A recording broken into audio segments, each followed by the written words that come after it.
The acid hit her face before she heard him say he never loved her. Carolyn was 8 months pregnant, craving strawberries, wearing her husband's old college shirt. It was just a normal Tuesday morning, until she found the divorce papers hidden in his briefcase. What happened next would change everything. Her husband had been planning this for months. The life insurance policies, the industrial acid purchased 3 weeks earlier, the pregnant mistress waiting in the wings. When Carolyn confronted him, he didn't just try to kill her. He did something worse. But here's what her husband didn't know. Here's what no one expected. Carolyn would survive. A brilliant plastic surgeon would rebuild her face, and a billionaire would buy her husband's company, making sure every single penny went to her instead of him. This is the true story of how one woman's worst day became her greatest transformation. This is Caroline's story. And trust me, you need to hear how this ends. The acid hit her face before she heard him say he never loved her. Carolyn Mitchell had been craving strawberries all morning. 8 months pregnant with swollen ankles and a baby who seemed to kick every time she sat down. She wore Brett's old college shirt because nothing else fit anymore. Tuesday morning. Normal Tuesday morning, until it wasn't. The divorce papers fell from her shaking hands. She had found them in his briefcase, tucked between quarterly reports and restaurant receipts she didn't recognize. Kara's voice came out steady when she confronted him. Years of practice, making herself smaller, keeping the peace. Brett, we need to talk about these. He looked up from his coffee. 32 years old, but his face aged in that moment. Something dark flickered behind his eyes. Something she had never seen before. Or maybe she had seen it, tucked away in small moments. The way he criticized her appearance when she was growing his child. The way he disappeared for hours without explanation. The way he made her feel like she was disappearing. You weren't supposed to find those, he said. Not, I'm sorry, not, let's talk about this. Just that she had ruined his plan. Brett, I'm 8 months pregnant with your baby. What is this? He stood, slow, deliberate. The kitchen suddenly felt smaller. Kara's hands moved to her belly, protective. The baby kicked against her palm. This is me fixing a mistake, Brett replied. The words hung in the air, cold, final. Kara counted to 3 before responding. 1, 2, 3. Childhood habit. Buy time, process, then react. Her mother called it the Mitchell method. Count first, speak second. What mistake? Kara asked. You. One word, sharp as glass. Brett walked to the garage door. Kara heard him rummaging, heard glass clinking. Her heart started racing. Something was wrong, very wrong. Brett, talk to me, please. Whatever this is, we can work through it. She sounded desperate. Hated that she sounded desperate. But she was 8 months pregnant, and her husband just called her a mistake, and he was coming back into the kitchen holding something behind his back. There's nothing to work through, Brett said. His voice was calm now, too calm. The voice he used when explaining things to people he thought were stupid. I have a plan, a good plan. You just complicated it by snooping. Snooping? Brett, those papers were right there in your briefcase. Exactly, right there, where they shouldn't have been. I was supposed to move them yesterday. Kara's mouth went dry. The baby kicked hard. 3 strong kicks, like a warning. Move them where? Brett smiled, actually smiled. Kara had loved that smile once, thought it was charming. Now it looked like something else, something cold and calculated. Doesn't matter now, he said. You ruined the easy way, so we do this the hard way. He pulled his hand from behind his back. A glass bottle, industrial looking, yellow liquid inside. Kara's nursing mother had taught her about chemicals in the hospital. She recognized that color, that viscosity. Brett, what is that? Insurance. The word made no sense. Nothing made sense. Kara backed toward the counter. Her pregnant belly bumped the edge. Trapped. Brett stepped closer. I bought life insurance on you 6 months ago. $1 million. See, I'm not completely stupid. I planned ahead, built a safety net, but you're supposed to be dead by now, and this baby. He gestured at her belly with the bottle. Complications during pregnancy. Tragic. Sudden. No one would question it. Kara's mind raced. Life insurance, planned months ago, while she was pregnant with his child, while she was picking out nursery colors and folding tiny clothes, while she was falling asleep dreaming about their family. You were going to kill me? Was, past tense. You found the papers too early, so now I have to improvise. Brett unscrewed the bottle cap. The smell hit her first. Burning, chemical. Kara's eyes watered immediately. Brett, please, the baby. The baby will be fine. I'll play grieving father. Tragic accident. You'll be horribly disfigured, but alive. Can't collect death insurance if you're alive. But a ruined face? That's almost better. You'll wish you were dead, and nobody will want you after. The words registered too slowly. Ruined face. Disfigured. The bottle tilted. Kara's hands flew to her belly. Instinct. Protect the baby. Her face took the full impact. The sound came first, sizzling like bacon in a pan. Then the smell, burning flesh, her flesh, then the pain, white hot, blinding, beyond anything she had ever imagined. She counted to 3 before screaming. 1, 2, 3. Then she screamed. Her knees hit the cold kitchen tile. She pressed her hands to her face. Wrong move. The acid burned her palms too. She couldn't see, couldn't think, could only feel the fire eating through her skin. Brett's footsteps walked away, calm, unhurried. She heard him in the hallway, heard him pick up the phone. 911? Yes, I need an ambulance. My wife, she had an accident with chemicals. She's pregnant. Please hurry. His voice sounded concerned, panicked even. The performance started already.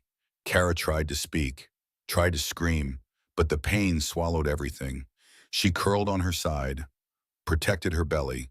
The baby kicked, strong, alive. Kara focused on that. The baby had to be okay, had to survive this. Brett returned, stood over her. You should have just died quietly, he said. Would have been easier for everyone. Sirens in the distance, getting closer. Kara's consciousness started slipping. The pain was too much, too overwhelming. But she fought it, had to stay awake, had to protect her baby. The front door burst open. Heavy footsteps, voices, professional voices.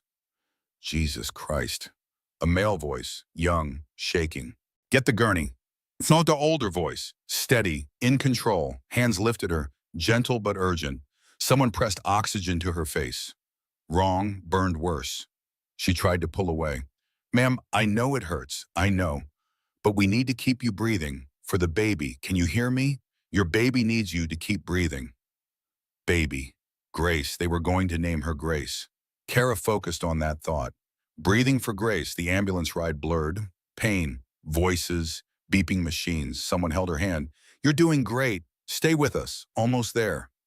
Emergency room doors, fluorescent lights, more voices, doctor faces, nurse faces, all wearing the same expression. Horror poorly masked by professionalism. Get Dr. Ramirez now and call plastics. We need reconstructive on standby. Someone touched her belly, gentle pressure. A monitor appeared. Kara heard it through the fog of pain and shock. The most beautiful sound in the world. Thump, thump, thump, thump, thump, thump. Her baby's heartbeat, strong, steady, alive. A doctor leaned close, kind eyes above a surgical mask. The baby is okay, she said. Your baby is okay. Now let's take care of you. Kara tried to nod, couldn't move.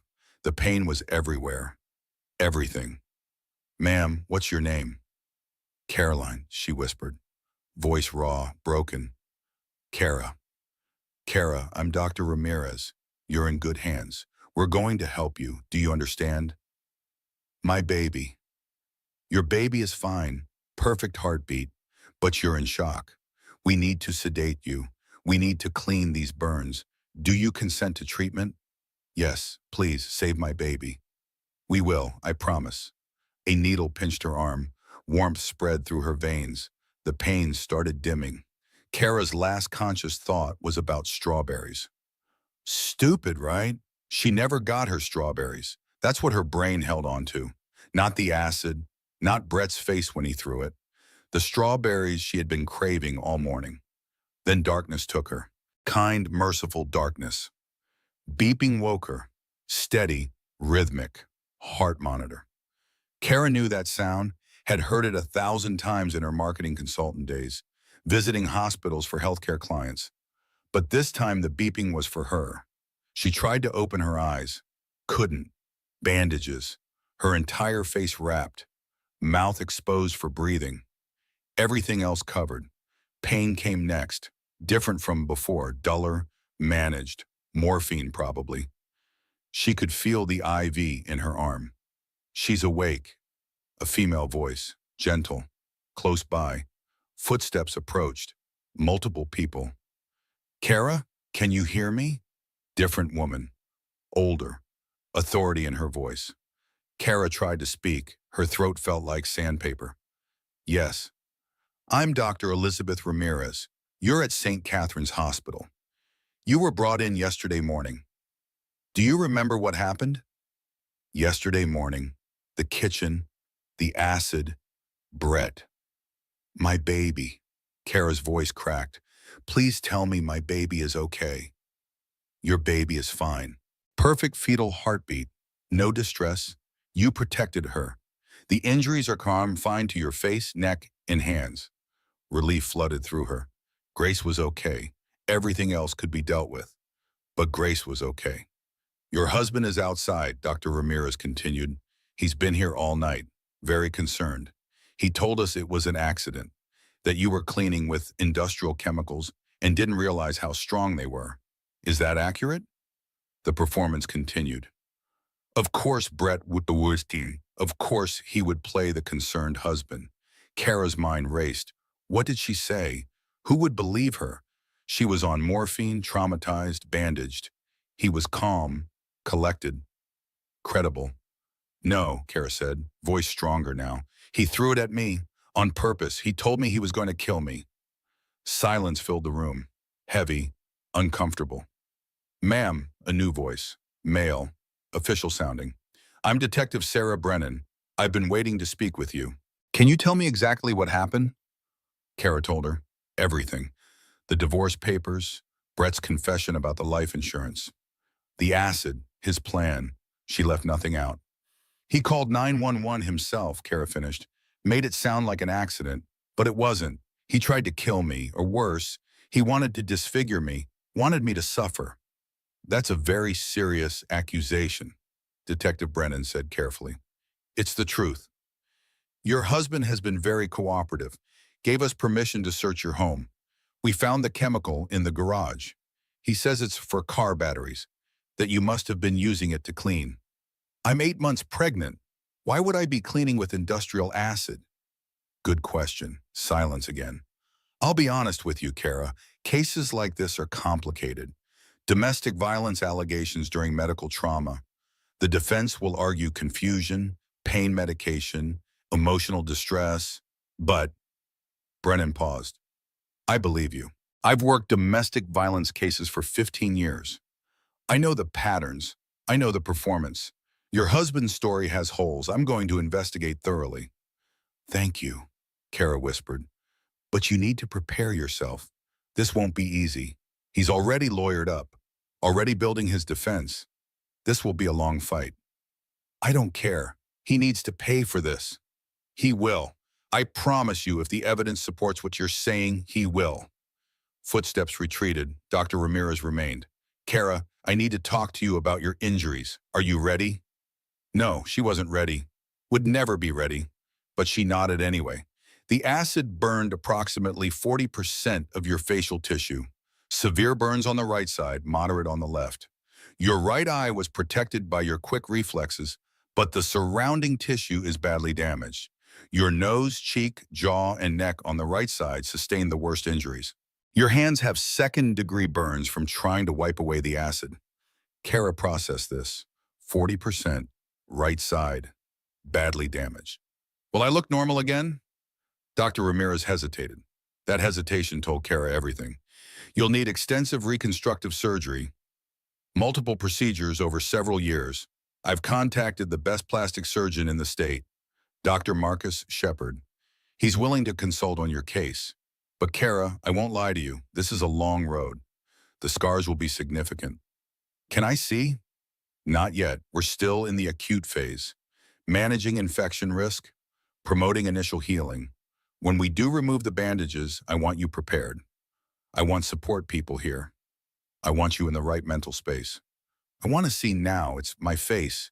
I deserve to know. Kara, please, another long pause. Then Dr. Ramirez sighed. Let me get a social worker in here first. And call your mother. Is there someone I can contact? Ellen Mitchell, my mom. Her number is in my phone, if you can find my phone. Your husband brought your belongings. I'll call her now.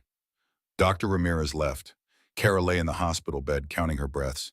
In, out, in, out. The baby kicked. 3 strong kicks. We're okay, baby girl, Kara whispered. We're going to be okay. She wished she believed it.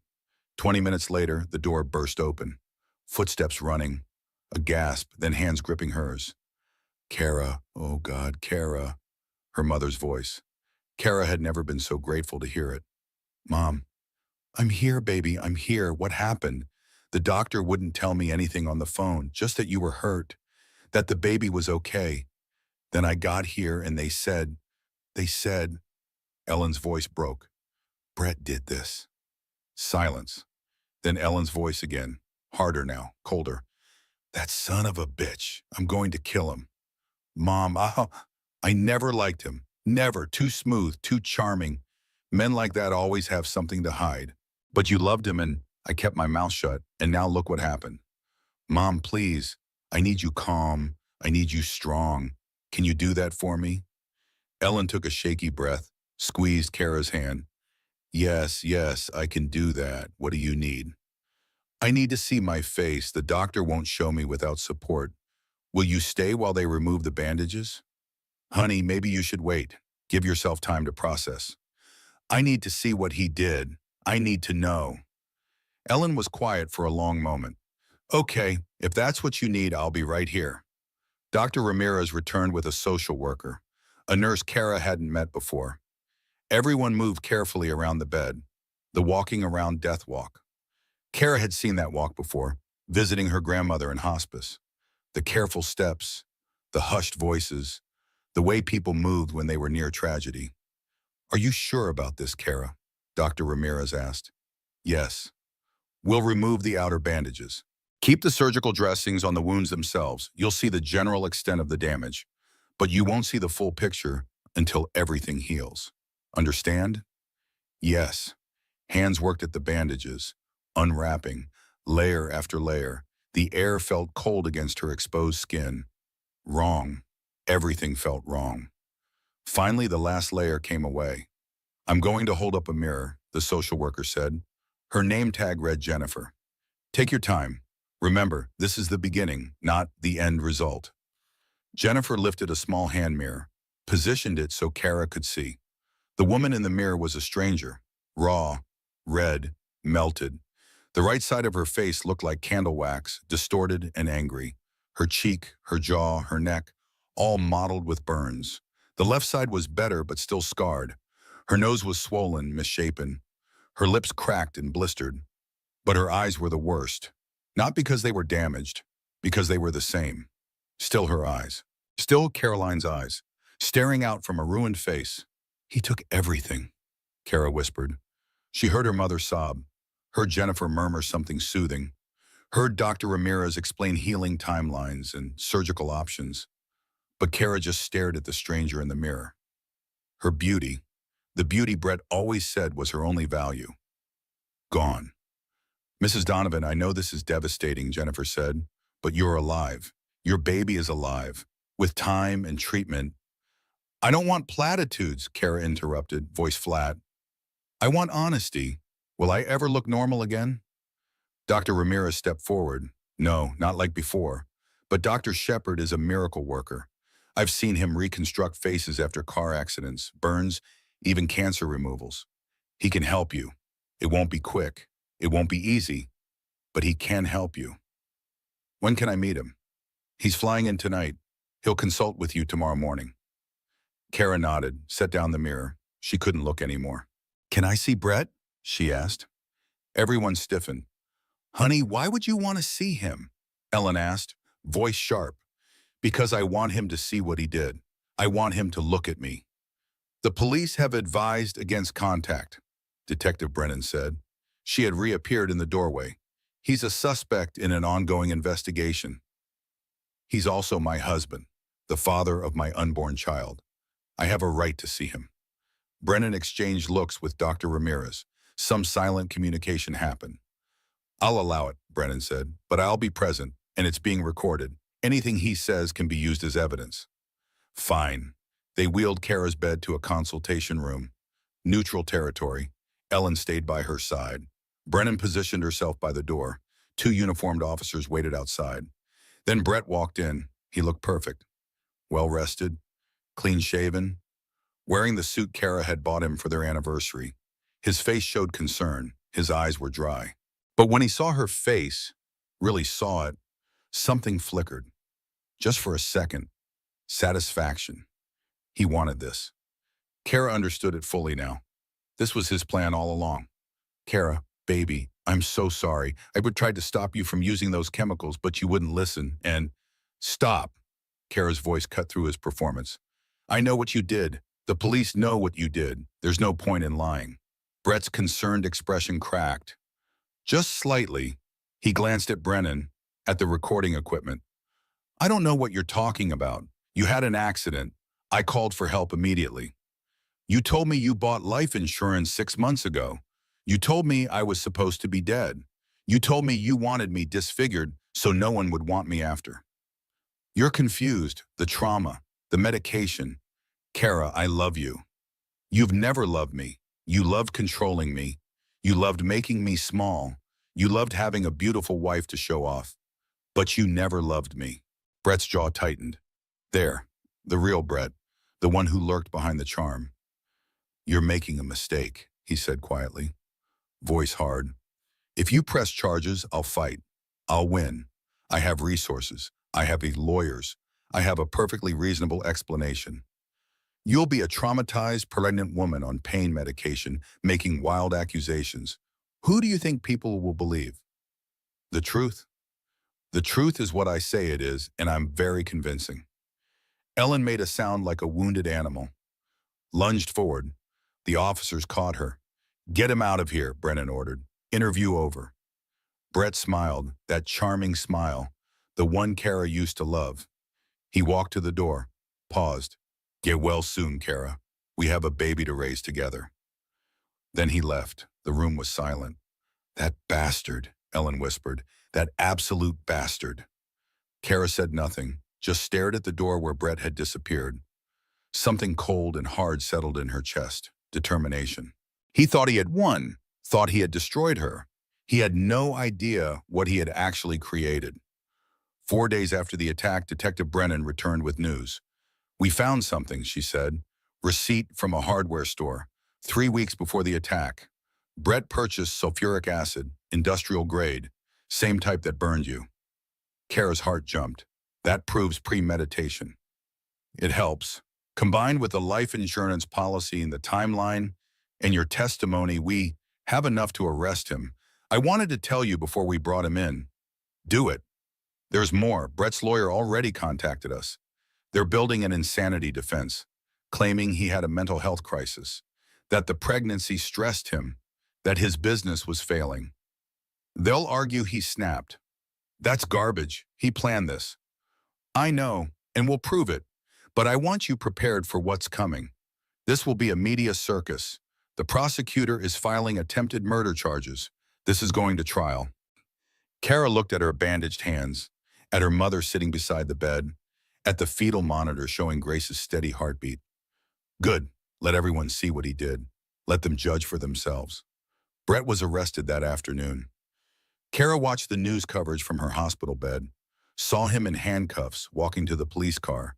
He looked confused, scared, vulnerable, still performing, but the judge wasn't buying it. Bail set at $2 million. Brett's father, Gerald Donovan, posted it within an hour. Of course he did, Ellen muttered. The Donovans have always thought their money could fix anything. Kara said nothing. She was thinking about the strawberries again. Her brain did that now, latched onto small, irrelevant details to avoid the overwhelming ones. The morphine made her weird. She would wake up and forget for exactly 4 seconds. Those 4 seconds before remembering were the worst part of every day. The hope, then the crash. A knock at the door. A man entered. Early 40s, kind eyes, hands that looked like they could build cathedrals or perform miracles. He wore scrubs and a calm expression. "Mrs. Donovan?" "Mitchell, Kara Mitchell. I'm taking my name back." "Ms. Mitchell, I'm Dr. Marcus Shepard. Dr. Ramirez asked me to consult on your case." Kara studied him. He studied her right back. Not her bandages, her eyes. "Can you help me?" she asked. Direct, no point in dancing around it. Marcus pulled up a chair, sat at eye level. "Yes, it won't be easy. It won't be quick, but I can help you." "How many surgeries?" "Minimum 12, probably more. Skin grafts, tissue expansion, scar revision, laser treatments. We're looking at 2 years minimum, maybe longer." "How much will it cost?" Marcus was quiet for a moment. "Nothing. Pro bono. All of it." Kara blinked. "Why?" "My sister. Her name was Melissa. She died 7 years ago. Domestic violence. Her husband beat her to death while I was across the country at a medical conference. I couldn't save her. I've spent every day since wishing I could. Maybe I can save you instead." The room was very quiet. Ellen made a soft sound. Kara felt tears burning behind her eyes. "I'm sorry about your sister." "Me too, so will you let me help you?" "Yes, please, help me." Marcus pulled out his tablet, showed her before and after photos of previous patients, burn victims, accident survivors, domestic violence cases. The transformations were remarkable. "This is what I can do," Marcus said. "I can't make you look exactly like you did before. That's impossible, but I can make you look like yourself again. A different version, but still you." "When do we start?" "You need to deliver first. The pregnancy complicates surgery. Once the baby is born and you are stable, we'll begin the first procedure." "And my baby? She won't be affected by the anesthesia?" "We'll monitor carefully. But no, she should be fine. You did an amazing job protecting her." Kara touched her belly. Grace kicked in response. "She's all that matters." "You matter too," Marcus said quietly. "Don't forget that." After Marcus left, Kara's best friend Whitney arrived. She took one look at Kara's face and burst into tears. "Don't cry," Kara said. "I can't handle you crying." I'm sorry. It's just, God, Kara, I knew Brett was an asshole, but I never thought. I never imagined." No one did. Whitney pulled herself together, sat down, took Kara's bandaged hand carefully. "I'm representing you. Pro bono. I'm a corporate attorney, not criminal, but I'm connecting you with the best criminal defense attorney in the state, and I'm handling your divorce. I can't afford, you're not paying. This is what friends do, what sisters do. You're not alone in this." Kara felt the tears again. Since the attack, she cried at everything. Commercials, nursing staff being kind, her mother's hand, Whitney's loyalty. "Thank you. Also, I did some digging. The life insurance policy Brett mentioned, it exists, $1 million. You're the insured, he's the beneficiary. But there's more. There's another policy, $500,000, same setup. He took them out 5 months ago, right after you told him you were pregnant." Kara's blood ran cold. "He's been planning this for 5 months?" "Looks like it. And Shira, there's something else. Something I don't know how to tell you. Just say it. Whatever it is, it can't be worse than this." Whitney took a deep breath. "Brett has a girlfriend, Amber Pierce, 23 years old. She works at his gym, and she's pregnant. Due 2 months after you." The room tilted. Kara gripped the bed rail. "He's having another baby?" "Yes, I'm sorry. I'm so sorry." Kara processed this. Brett's plan suddenly made horrible sense. Kill her or disfigure her. Collect insurance money. Start over with Amber and their baby. Maybe even keep Grace. Play the tragic single father. Does she know about the attack? I don't know, but I'm going to find out. Kara lay back against the pillows. Her face hurt. Her hands hurt. Everything hurt. But beneath the pain, something else was growing. Something hard and cold and determined. He's not going to get away with this. No, Whitney agreed. He's absolutely not. That evening, Ellen helped Kara shower. Plastic over the bandages, careful of the IV line, awkward and exhausting and humiliating. Kara's mother had to help her dress, help her sit, help her exist. I'm sorry, Kara whispered. For what? For being a burden. Ellen stopped, looked at her daughter with fierce eyes. You are not a burden. You are my daughter. My strong, brilliant, beautiful daughter. And that man will pay for what he did to you. Do you hear me? Yes. Good. Now, the nurses said your milk might come in early. From the stress, we should be prepared. Kara touched her belly, thought about feeding Grace, about holding her, about being a mother with this ruined face. What if Grace looks at me and cries? What if I scare my own baby? You won't. Babies don't see the way we see. They see with their hearts. Grace will know you're her mama. That's all that matters to her. Kara wanted to believe that, desperately wanted to believe that. A knock at the door. A nurse entered, young, nervous. Miss Mitchell, you have a visitor. He says he's your father-in-law, Gerald Donovan. Should I let him in? Kara and Ellen exchanged looks. Yes, Kara said. Let him in. Gerald Donovan entered slowly, 65 years old, successful businessman, Brett's father. He looked like he had aged 10 years in 4 days. Caroline, Ellen, he nodded at them both. May I sit? Say what you came to say, Ellen replied. Voice hard. Gerald sat anyway, folded his hands, looked at Kara's bandaged face. I paid his bail. I had to. He's my son. But I want you to know I believe you. Silence. I believe my son did this. I've known for years that something was wrong with him. His mother and I, we made excuses, made allowances, told ourselves he just had a temper, that he was stressed, that marriage was hard. But we knew, deep down we knew Brett had something broken inside him. Then why did you post his bail? Kara asked. Because he's my son, and I'm a coward, but I won't support him beyond that. I won't testify for him. I won't help his defense. And I want to pay for your medical expenses. All of them. Whatever isn't covered by insurance. Whatever you need. I don't want your money. I know, but please take it anyway. As a father, as someone who failed to raise a good man, let me do this one thing right. Ellen started to protest, but Kara raised her hand. Okay, yes, I'll accept your help. But Gerald, I'm going to make sure your son spends the rest of his life in prison. Are you prepared for that? Gerald's eyes filled with tears. Yes, he deserves it, and you deserve justice. He stood. There's one more thing. Brett's company, Nexus Tech. It's worth more than anyone knows. $12 million in patents and contracts. It was built during your marriage, with marital assets. In the divorce, you're entitled to half. I'm telling you this because Brett will try to hide it. Don't let him. Thank you. Gerald left. Ellen turned to Kara. Well, that was unexpected. Yeah. Do you think he means it? I don't know, but we'll use every advantage we have. Kara's water broke 3 hours later. The baby was coming, 4 weeks early. Grace wasn't supposed to arrive until October, but here they were, in the middle of September, and Kara's water had broken all over the hospital floor. Call Dr. Ramirez, Ellen shouted into the hallway. The baby's coming.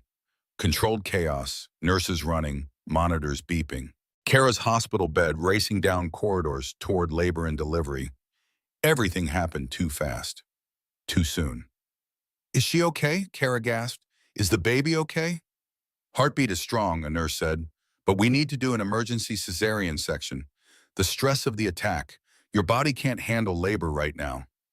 Operating room, bright lights, cold air, hands stripping away her hospital gown. Needle in her spine, numbing spreading through her lower body. Marcus appeared at her side, still in scrubs from another surgery. I heard. I'm here. You don't have to. I'm here. Ellen stood on her other side, gripping her hand. Kara couldn't see over the surgical drape, could only hear the doctors talking. Medical terminology, calm voices. Then a sound, a cry, small, angry, alive. It's a girl, someone said. Unnecessary. Kara knew, had known for months. Grace, Kara whispered.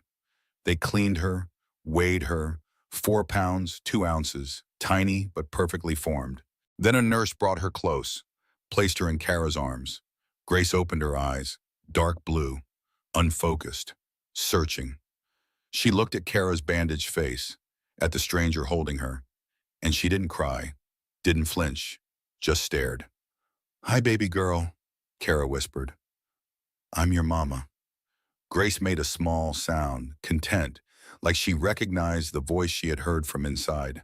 Kara started crying, couldn't help it. This tiny human, this perfect, beautiful, untouched tiny human. She didn't know her mother was supposed to look different. To her, this was just mom. She's perfect, Ellen said, crying too. 10 fingers, 10 toes, perfect APGAR scores, the doctor confirmed. A little small, but healthy. You protected her well, Miss Mitchell. Kara held Grace close, breathed in that new baby smell, felt the weight of her, the reality of her. You're okay, Kara whispered. We're going to be okay. For the first time since the attack, Kara believed it. Recovery was harder with a newborn. Grace stayed in the NICU for observation. Kara stayed in post-surgery recovery. They were separated by 2 floors in a universe of worry. Ellen shuttled between them, brought photos, brought updates, brought Grace's blankets so Kara could smell them. She's gaining weight, Ellen reported. Eating well. The nurses love her. I need to see her. Tomorrow, doctor's orders. You need to heal from the cesarean section. Kara lay in her bed, counting ceiling tiles. 48, she had counted them 17 times. Detective Brennan visited on day 2. The prosecutor is charging Brett with attempted first-degree murder, assault with a deadly weapon, domestic violence, and child endangerment. The evidence is strong, the premeditation is clear. His lawyer is pushing the insanity defense hard, but the prosecutor isn't buying it. When's the trial? 4 to 6 months. These things take time. 4 to 6 months. Kara would have to wait 4 to 6 months to see Brett face justice. 4 to 6 months of him free on bail. 4 to 6 months of looking over her shoulder. What if he tries again? He won't. He's being monitored. Ankle bracelet, regular check-ins. And honestly, he's too smart. He knows the spotlight is on him. One wrong move and bail is revoked. Kara wanted to believe that, wanted to feel safe. She didn't. Marcus visited daily, checking her surgical sites from the cesarean section, discussing the reconstruction timeline. We'll start with skin grafts, he explained. Take tissue from your thigh and back. Use it to replace the most damaged areas on your face. That's surgery 1. Then we let you heal. 3 months. Then surgery 2, tissue expansion. We'll place balloons under your skin, gradually inflate them, grow new skin. It's uncomfortable but effective. How long until I look human again? Marcus met her eyes. You look human now. You look like someone who's survived something terrible. But if you're asking when you'll look in the mirror and recognize yourself, probably a year, maybe longer. A year, 12 months, 365 days. I can do that. I know you can. Day 3, they brought Grace to Kara's room. Kara held her daughter properly for the first time, skin to skin. Grace nestled against her chest, warm, trusting, perfect. She needs to eat, the lactation consultant said. Have you been pumping? Yes. Good, let's try nursing. It was awkward, painful. Grace struggled to latch. Kara struggled to position her without pressing on her facial wounds. But eventually they figured it out. Grace ate, fell asleep. Kara just watched her, this tiny miracle, this perfect result of an imperfect marriage. I'm going to give you everything, Kara whispered. Everything he tried to take away. Love, safety, happiness, everything. Grace slept on, trusting, safe until him. 3 weeks later, Kara went home. Grace in a car seat, Ellen driving, medical supplies packed in boxes, prescriptions filled, follow-up appointments scheduled. Their house felt different, contaminated, The kitchen and where it happened, the garage where Brett kept the acid, the bedroom they had shared. I can't stay here, Kara said. Then we won't. Pack what you need. We're going to my place. They lived with Ellen for 2 months.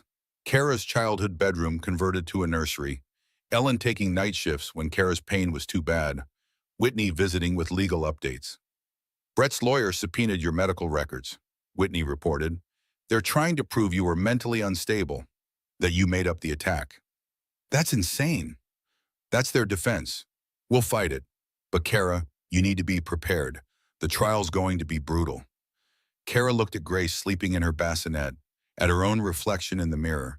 The bandages were off now, the scars visible, raw, red, healing but horrific. Let them see what he did. Let the jury see. That's our best evidence. Surgery number 1 happened in December, 4 months after the attack. Grace was getting bigger, smiling, starting to track movement with her eyes. Mama has to go away for a few days, Kara told her. Grace gurgled in response. 6 hours on the operating table. Skin grafts from her thigh and back. Tissue rearrangement. Scar revision. Marcus worked with microscopic precision. Kara woke up in more pain than the initial attack. Different pain. Surgical pain. Her face bandaged again. Her leg and back wrapped. Unable to move without help. Ellen brought Grace to visit. 3 days post-surgery, Kara could barely keep her eyes open from the pain medication, but she needed to see her daughter. Grace looked at her mother, bandaged again, barely recognizable as human, and she smiled, actually smiled, reached for Kara with tiny hands. "Mama," Ellen whispered. "She knows you," Kara cried, pain and love and relief mixing together. This tiny human thought she was perfect, no matter what her face looked like. The trial date was set for March.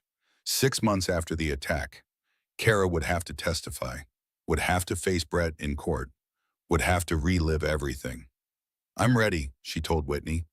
"Are you sure?" "No, but I'm doing it anyway." Christmas came. Grace's first. Kara took photos, hundreds of photos. Grace in a red velvet dress, Grace with tiny bows, Grace sleeping under the tree. Kara avoided being in the photos, hated her scarred face in pictures, but Ellen insisted. "She needs to remember you were there, no matter what you looked like." So Kara took one, just one, her and Grace, mother and daughter, scars and all. She posted it online with a simple caption, "Surviving and thriving, Merry Christmas from us." The post went viral, thousands of comments, most supportive, some cruel. Kara read them all, the good and the bad. One stuck with her. "You're teaching your doctor that beauty isn't everything.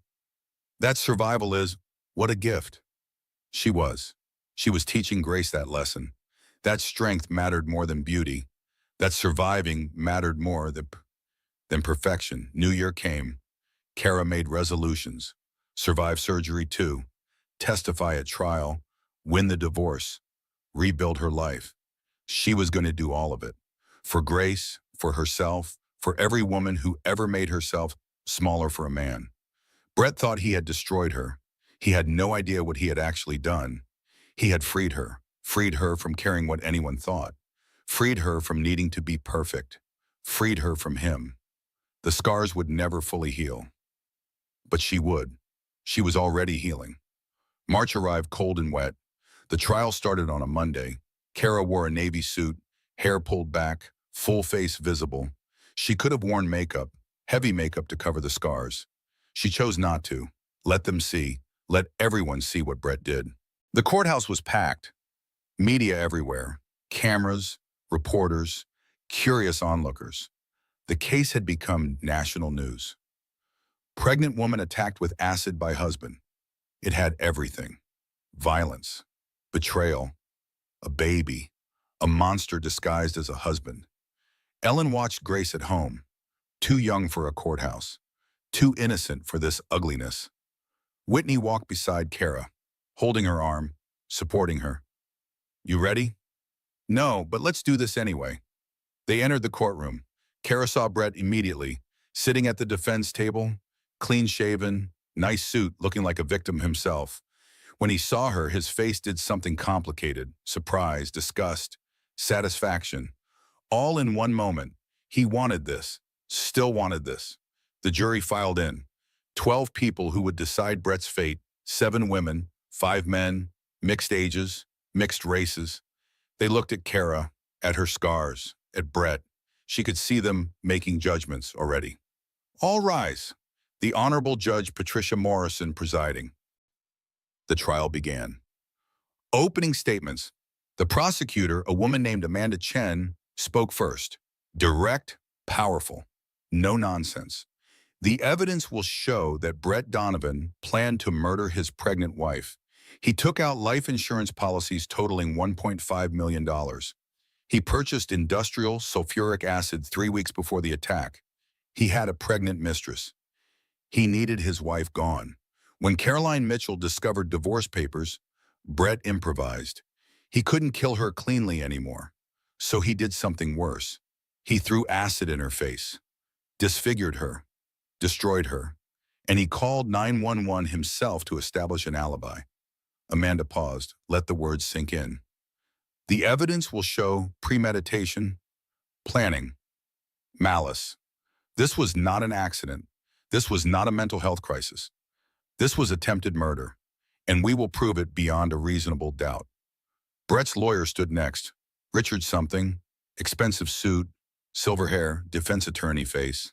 Ladies and gentlemen, you're going to hear a tragic story, a man under incredible stress, his business failing, his wife pregnant, financial pressures mounting.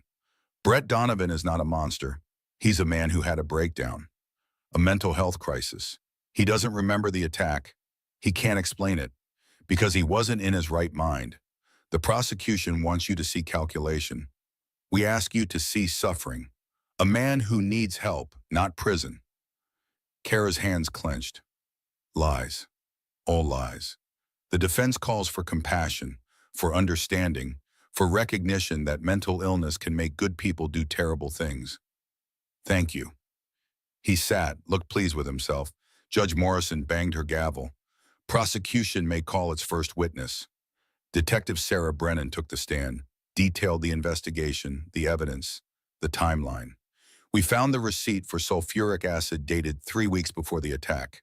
Same brand, same concentration, found in Mr. Donovan's garage.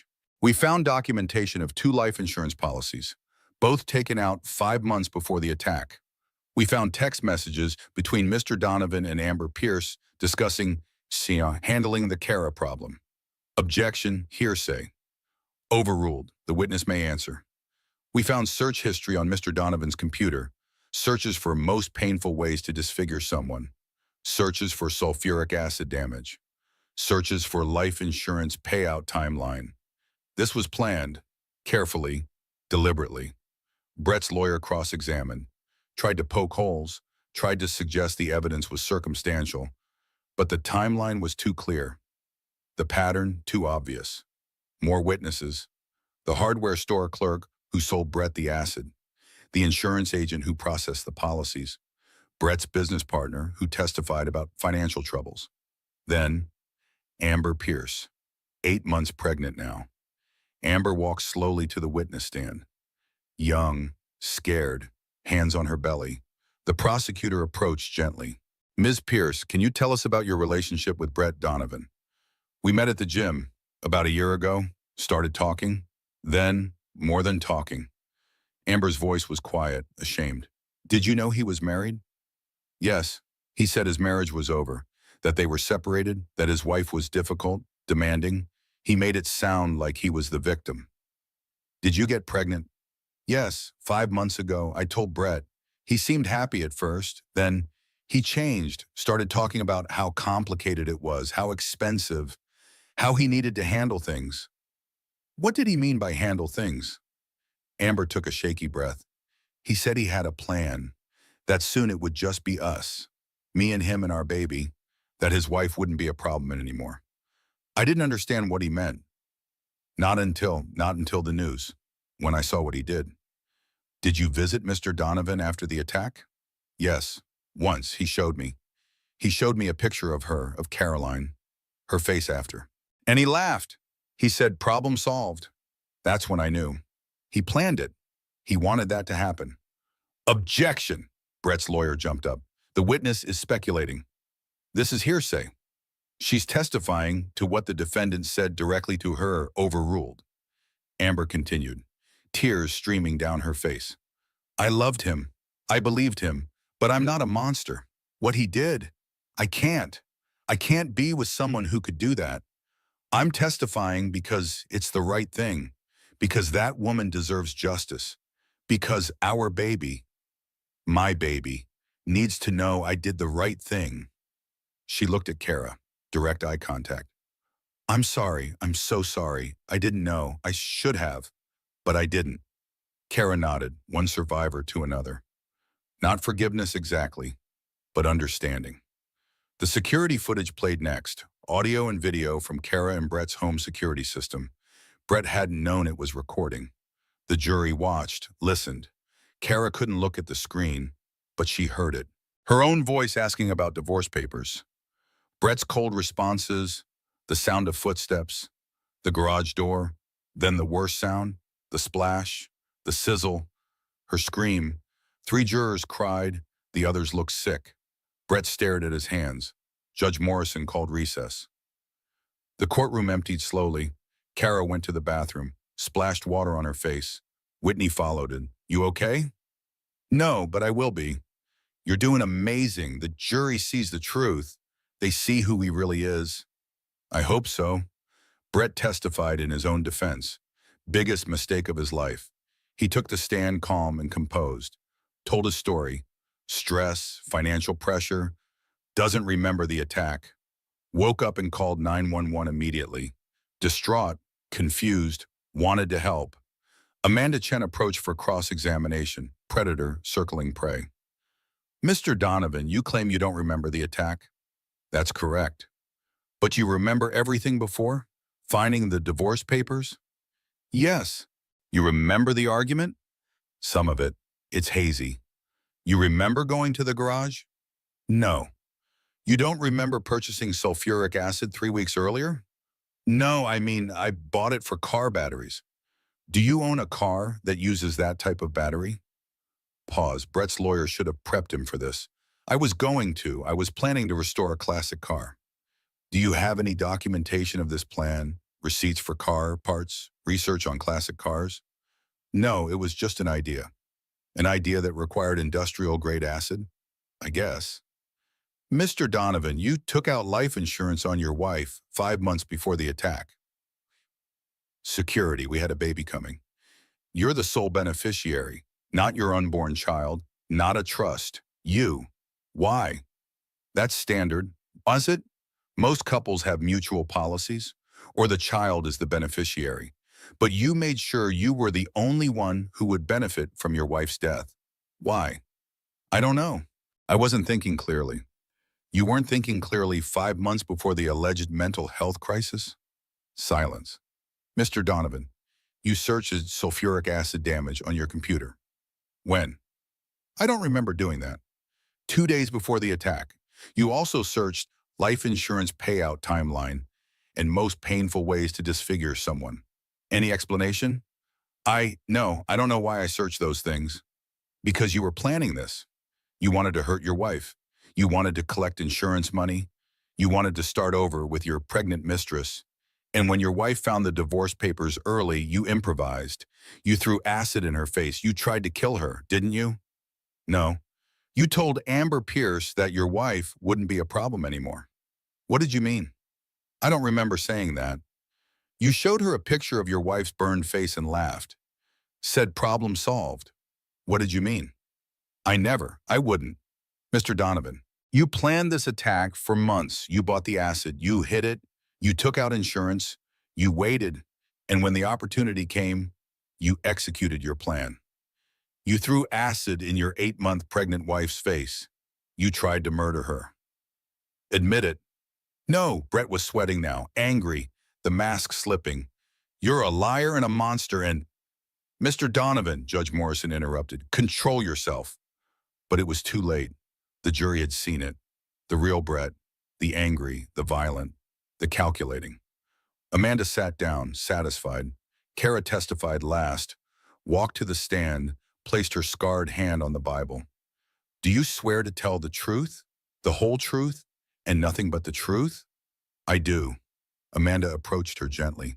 Ms. Mitchell, can you tell us what happened on September 17th? Kara told them. Everything. The divorce papers, Brett's confession, the life insurance, the acid, the attack, her recovery, Grace's birth. Her voice stayed steady. She had practiced this with Whitney, with her therapist. She knew what to say, how to say it. Did Mr. Donovan ever show remorse? No, when he visited me in the hospital, he threatened me, said he would fight, that no one would believe me, that I was just a traumatized pregnant woman on medication. How has this attack affected your life? Kara paused, gathered her thoughts. I've had multiple surgeries, more scheduled. I've spent thousands of hours in physical therapy, learning to move my face again. My daughter was born early. I can't work. I have PTSD. I have nightmares. I wake up smelling burning. I flinch when anyone approaches me quickly. But you know what the worst part is? What? I blamed myself. For years, I made myself smaller for Brett. Quieter, less threatening.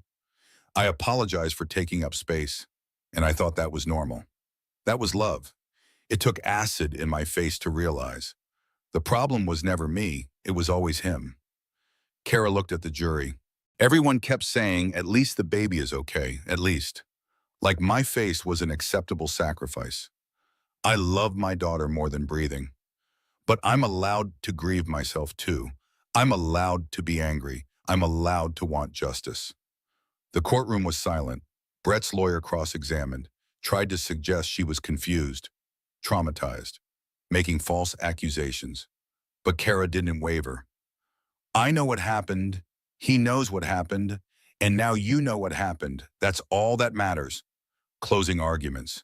Amanda summarized the evidence, the timeline, the proof. Brett Donovan is not insane, he's calculated. He planned this attack for months. And when it went wrong, when his wife survived, he built a defense. He's still performing, still lying, still manipulating. Don't let him manipulate you. Look at the evidence. See the truth. Find him guilty. Brett's lawyer made a final plea for compassion, for understanding, for mercy. The jury deliberated for 2 days, 48 hours of waiting, of anxiety, of fear. Then the call came, verdict reached. Kara sat in the courtroom, Ellen beside her, Whitney on the other side. Marcus had come. So had Detective Brennan. A whole row of people who believed her, who supported her. Brett sat at the defense table, looking small, looking scared. Has the jury reached a verdict? We have, Your Honor. Please read the verdict. The jury foreman stood, unfolded the paper.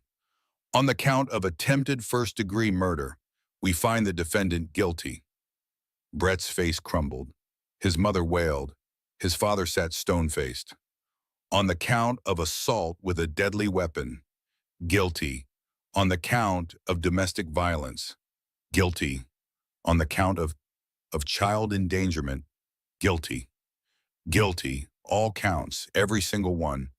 Kara felt relief flood through her, felt validation, felt justice. Brett was led away in handcuffs. He tried to look back, to make eye contact with Kara. She refused to look at him. He was nothing now. Nothing. A convicted criminal? A cautionary tale?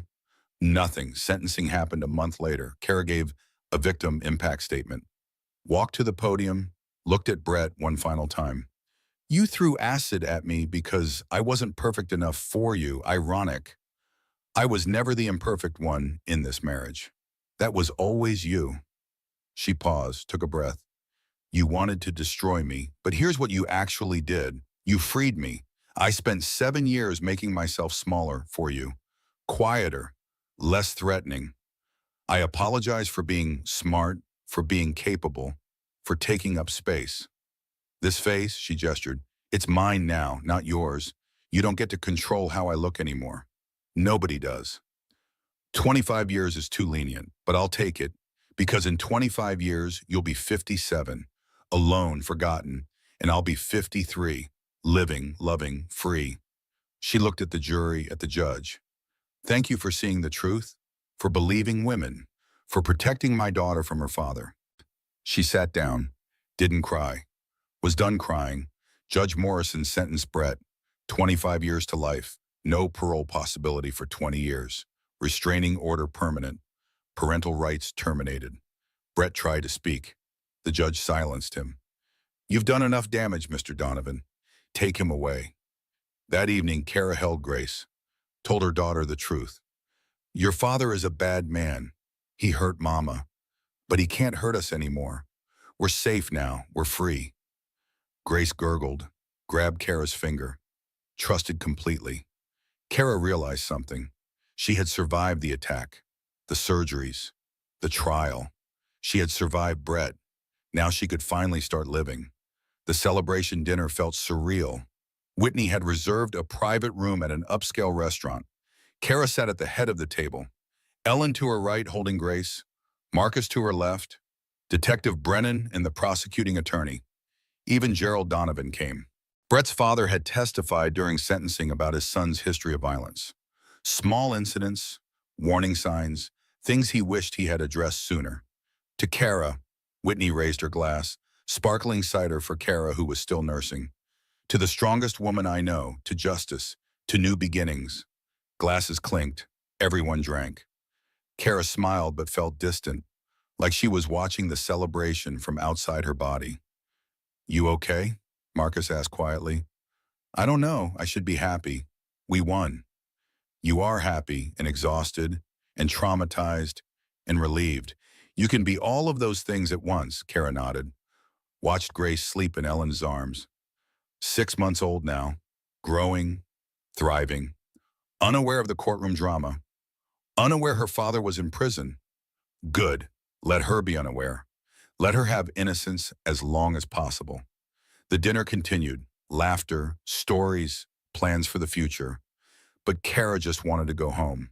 Wanted to be alone. Wanted to process. She excused herself. Went to the bathroom. Stared at her reflection in the mirror. 8 months since the attack. 4 surgeries completed. 8 more to go. Her face looked better. More human. But still scarred. Still marked. She touched the worst scar. Right cheek, where the acid had eaten deepest. This was her face now, forever. No amount of surgery would erase what Brett did. She needed to make peace with that. The drive home was quiet. Ellen drove. Grace in her car seat. Kara in the passenger seat, staring out the window. You held it together beautifully, Ellen said. Did I? Yes, through everything, the trial, the testimony, the verdict, you were strong. I don't feel strong, I feel empty. Ellen pulled into the driveway, turned off the car, looked at her daughter. That's normal. You've been running on adrenaline for months. Now that it's over, the crash comes. You're allowed to feel empty. You're allowed to fall apart. You survived. Now you get to heal. Kara wanted to believe that, wanted to feel relief. Instead, she just felt nothing. They went inside. Ellen took Grace to bed. Kara stood in the hallway, not sure what to do with herself. She walked to the bathroom, filled the tub, got in fully clothed, just sat there, water running, soaking through her clothes. Tears finally coming. Not sad tears, not happy tears, released tears. It was over. Brett couldn't hurt her anymore. So why did she still feel so broken? The next morning, reality set in. The trial was over, but life continued. Bills, groceries, laundry, taking care of Grace. Kara returned to work. Part-time, remote mostly. Her marketing firm had been supportive, flexible, but returning felt strange. Pretending to care about brand strategy when her life had exploded. Her first video call, her colleagues stared. Tried not to. Failed. The scars were still shocking, still demanded attention. It's okay to look, Kara said, breaking the tension. Yes, this is what domestic violence looks like. Yes, I'm healing. Yes, I'm okay. Any questions? Awkward silence. Then Sarah from accounting spoke up. How do we support you? Kara felt her throat tighten. Treat me normal. That's all I want. Normal. So they did, or tried to. Slowly, conversations shifted from her face to work, from trauma to projects, from victim to colleague. It felt good, felt like reclaiming a piece of herself. Grace's 6-month checkup. Kara brought her to the pediatrician. Normal baby visit, shots, weight check, development assessment. She's perfect, the doctor said, hitting all her milestones. Happy, healthy. You're doing a great job. Kara felt pride swell. She was doing something right. Despite everything, Grace was thriving. Can I ask? The doctor hesitated. How are you doing? I heard about the trial, the verdict. I'm okay, taking it day by day. That's all anyone can do. You're remarkably strong. Kara was tired of being called strong. Strong was what people said when they didn't know what else to say, when they were uncomfortable with your pain. But she smiled anyway. Thank you. Surgery number 5 happened in April. Laser treatment for the worst scarring. Less invasive than the grafts, but still painful. Still time in the hospital. Still recovery. Marcus visited her post-op, checked her bandages, smiled at her progress. You're healing beautifully. I still look like a monster. You look like a survivor. There's a difference. Kara wanted to believe him. Some days she did. Most days she didn't. When will I feel normal again? Marcus sat down, met her eyes. Maybe never. And maybe that's okay. You're not the same person you were before. You shouldn't be. You survived something most people can't imagine.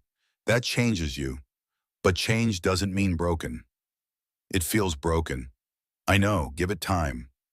Time, everyone said give it time, but time wasn't healing her. Just moving her forward. Day by day, scar by scar, surgery by surgery. May brought unexpected news. Whitney called, voice excited. Kara, you need to sit down. What's wrong? Nothing's wrong. Something's very right. Brett's company, Nexus Tech. There's a buyer. Okay. Not just any buyer, James Whitmore, the billionaire tech mogul. He's offering $15 million. Kara sat down, hard.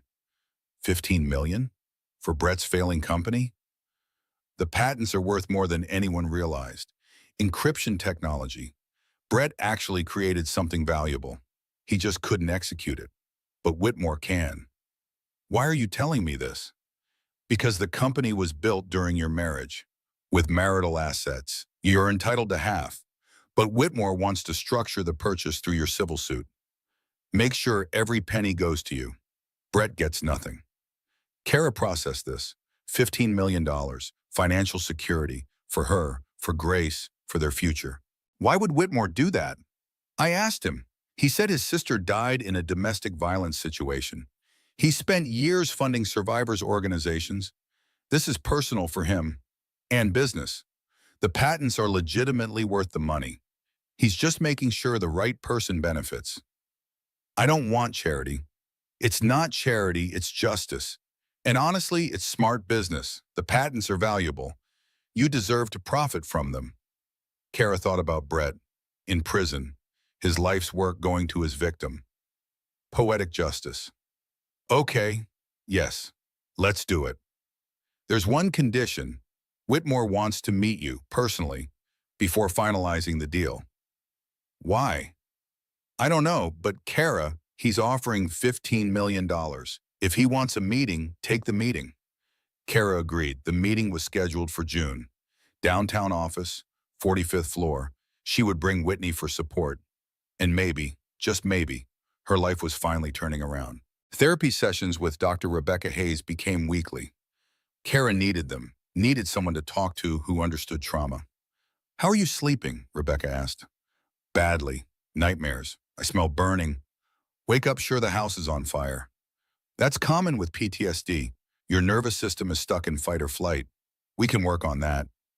They did. Breathing exercises, grounding techniques. Slowly, Kara's sleep improved. Not perfect, but better. Have you thought about dating? Rebecca asked one session. Kara laughed, actually laughed. Who'd want this? Rebecca didn't smile. Who'd want a survivor? A mother? A warrior? Kara, you're not your scars. I know, but everyone else sees them first. Everyone else doesn't matter. The right person will see you, all of you, and they'll be honored to know you. Kara wanted to believe that, wanted to think someday someone would love her again. Look past the scars, see the woman underneath. But it felt impossible. Grace's first birthday approached. Kara planned a small party, just family, close friends, nothing elaborate, just celebration. She baked the cake herself, from scratch. Something about creating beauty with her scarred hands felt important. Reclaiming domesticity, proving she could still make things, still nurture. The cake turned out perfect. 2 layers, pink frosting, Grace's name in careful letters. The party was loud, happy. Grace loved the attention, loved the presents, loved smashing cake everywhere. Kara watched her daughter, 1 year old, thriving despite everything. Grace looked at Kara with pure love, didn't see the scars, just saw Mama. Mama, Grace said clearly. First real word, clear as a bell. The room erupted. Ellen cried. Whitney cried. Kara? She just smiled. This was what mattered. Not the scars, not the trial, not Brett. This moment, this love, this life. She took a selfie with Grace, both of them covered in cake, both smiling. Kara posted it online. Caption: 1 year ago, I didn't know if we'd make it. Today we're thriving. Happy first birthday, Grace. You saved me. Thousands of likes, hundreds of comments, most supportive, some cruel. Kara read them all. One comment stuck. You're teaching your daughter that beauty isn't everything, that survival is. What a gift. She was. She was teaching Grace that lesson. That strength mattered more than beauty. That surviving mattered more than perfection. Brett tried to destroy her. Instead, he freed her from caring what anyone thought, freed her from needing to be perfect. The scars were part of her story now, not the whole story, not even the best part. The best part? The part where she chose to live, really live, not just survive, but thrive.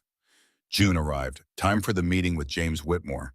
Kara dressed carefully, professional, confident, scars visible but not hidden. She had stopped trying to hide them, stopped wearing heavy makeup, stopped apologizing for existing. Whitney drove, offered support. You okay? Nervous. This is a lot of money, a lot of change. It's what you deserve. They arrived downtown, 45th floor, panoramic views of the city. Kara stood at the window, looked down at the world below. She had climbed this far, from acid attack victim to here, standing in a billionaire's office, about to secure her daughter's future. The door opened. A man entered, mid-40s, distinguished, kind eyes. He saw her scars, didn't flinch, didn't stare, just saw her. Ms. Mitchell, thank you for coming. His handshake was firm, respectful. He touched her scarred hand without hesitation. Most people avoided her right side. He didn't seem to notice there was a side to avoid. Mr. Whitmore, please, call me Kara. James, can I get you anything? Coffee? Water? Water would be nice. They sat, Whitney beside Kara, James across the table. Professional but warm. I wanted to meet you before finalizing this deal. The patents are valuable. Your ex-husband created legitimate technology, but I don't want to give him a dime. I want to ensure every penny goes to you. Why? James met her eyes, steady, honest. My sister, Lisa. She died 7 years ago, domestic violence. Her husband beat her to death while I was on a business trip. I couldn't save her. I've spent every day since funding survivors organizations, legal aid, shelters, medical care. When I heard your story, he paused. This is business. The patents are worth the money, but it's also personal. I want to ensure you benefit. Kara felt something shift in her chest, understanding, recognition. I'm sorry about your sister. Me too. James's voice was rough. So, the offer stands. $15 million for Nexus Tech, structured through your civil suit. Brett gets nothing. You get everything. Plus, I'll hire you as a consultant, your marketing expertise. Help rebrand the company. Separate it from his legacy. If you're interested. You want to hire me? You built a successful career, then survived something most people couldn't imagine. You have skills, experience, perspective. Yes, I want to hire you. Kara looked at Whitney, at James, at the contract on the table. This was real. This was happening. Her life was changing for the better. Yes, okay, let's do this. They signed papers, shook hands, made plans for the rebrand. As Kara left, James walked her to the elevator. Can I ask you something personal? Sure. Would you like to have dinner? Discuss the rebrand. Get to know each other. Professional or, he paused, not professional. Your choice, Durham. Kara's heart did something unexpected. Flutter, interest, fear. Are you asking me on a date? Yes, if that's okay. If not, purely professional works too. Kara studied him, saw sincerity, saw interest, saw someone looking past her scars to the person underneath. One dinner, professional. See how it goes. James smiled. Deal. The elevator doors closed. Kara and Whitney looked at each other. Did that just happen? Kara asked. That just happened. A billionaire just asked you out. He asked me to dinner. Professional dinner. Sure, professional. Whitney grinned. Kara, he likes you. And honestly, I think you like him too. Kara thought about it, about James's kind eyes, about his handshake, about the way he saw her, really saw her. Maybe I do. The dinner with James was scheduled for the following week. Kara spent days stressing about what to wear, what to say, how to act. It's just dinner, Ellen said, unhelpfully. It's not just dinner. It's the first date I've had in 3 years. And I look like this. Kara gestured at her face. You look beautiful. Mom, I have scars covering 40% of my face, and you're still beautiful, inside and out. This man sees that. That's why he asked you out. Kara wanted to believe her, wanted to feel confident. Instead, she felt terrified. The day arrived. Kara chose a burgundy dress, simple, elegant, left the scars visible. No point hiding them. James had already seen them. Ellen watched Grace, gave Kara a pep talk, pushed her out the door. The restaurant was upscale but not pretentious. James was already there. Stood when she arrived, pulled out her chair. Gentleman, old school. Kara appreciated it. You look beautiful, he said, simply, honestly. Thank you. They ordered, made small talk, discussed the rebrand, the patents, business things. Then James shifted. Can we drop the professional pretense? I'd like to get to know you, the real you. Okay, what do you want to know? Everything. Start wherever you want. So Kara told him about Grace, about her mother, about her career, not about Brett yet, not about the attack, just her. James listened, really listened, asked thoughtful questions, shared stories about his own life, his sister, his business, his failures and successes. The conversation flowed, natural, easy. Kara forgot to be self-conscious about her face, forgot to worry until her fork dropped, clattered against the plate, her hands shaking. Flashback triggered by nothing. She froze, embarrassed, waiting for James to react, to make a big deal, to rush to fix her. He didn't, just waited, passed her water, gave her space.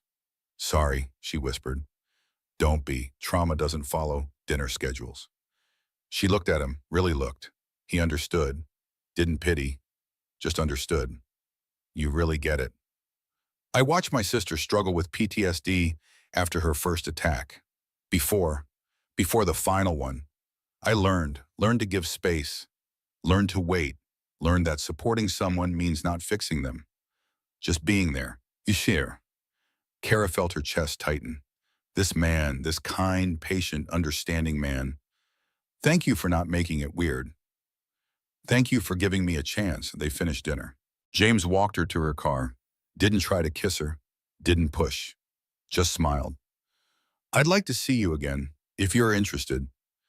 Kara surprised herself. Yes, I'd like that too. Next week, maybe something less formal, coffee, walk in the park? That sounds perfect. James waited until she was in her car, doors locked, safe.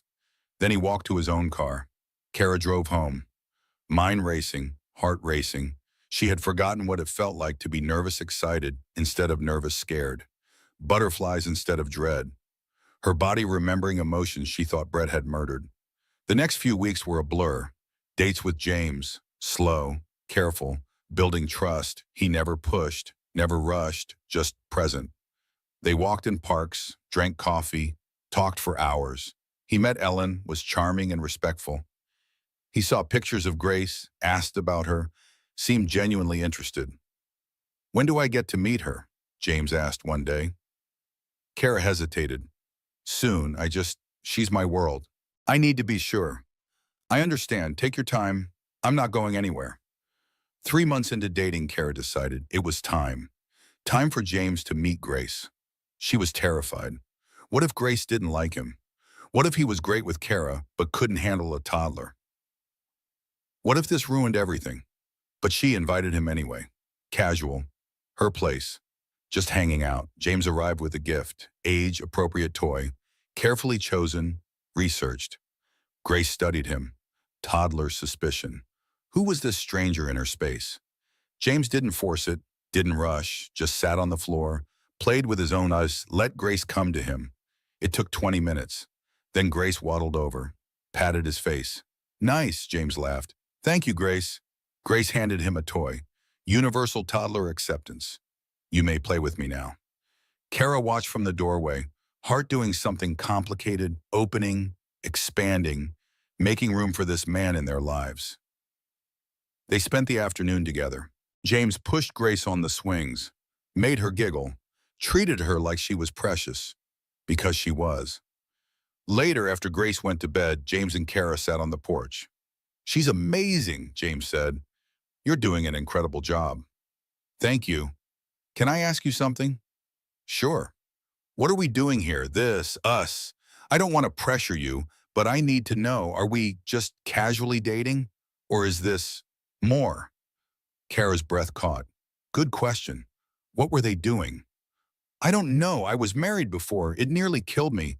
The idea of marriage again, of commitment, it terrifies me." "I'm not asking you to marry me. Not yet. Maybe not ever if that's not what you want. I'm just asking, do you see a future here? With me?" Kara thought about it, about James's kindness, about the way he looked at her, about the way he treated Grace, about the way he made her feel safe, valued, seen. "Yes, I do see a future. It scares me, but I see it." James smiled, took her hand, the scarred one, held it gently. "That's all I needed to know. We'll go at your pace. No pressure, no rush. Just us. Just us." Surgery number 8 happened in September, 1-year anniversary of the attack. Kara scheduled it intentionally, reclaiming the date, turning trauma into transformation. Scar revision, laser treatment, fine-tuning. Marcus called it the finishing touches phase. "You're almost done," he said. "Maybe 2 more surgeries after this. Then we're just maintaining." "I can barely remember what I looked like before." "Maybe that's okay. You're not that person anymore. You're someone stronger, wiser, more remarkable." Kara studied her reflection post-surgery, bandages off, swelling down. She'd never looked like before Kara, but she looked like herself, whole, real, beautiful in hard-earned ways. "Perfect," Marcus said. Kara corrected him. "Perfectly me." The media attention intensified. Kara's story was trending again. Anniversary coverage. "Where is she now?" Pieces. Survivor Spotlight features. Most were respectful, some weren't. The internet could be cruel. Comments about her face, about her choices, about why she stayed so long. Kara stopped reading comments, focused on the positive, on the messages from other survivors, on the women who said her story gave them courage to leave, to report, to survive. If her pain could help someone else, it was worth it. She started speaking. Small events, domestic violence awareness organizations, fundraisers, telling her story, using her platform. "I'm not a victim anymore," she would say. "I'm a survivor." There's a difference. Victims are defined by what happened to them. Survivors are defined by how they healed. The audiences would applaud, some would cry, many would come up after, share their own stories.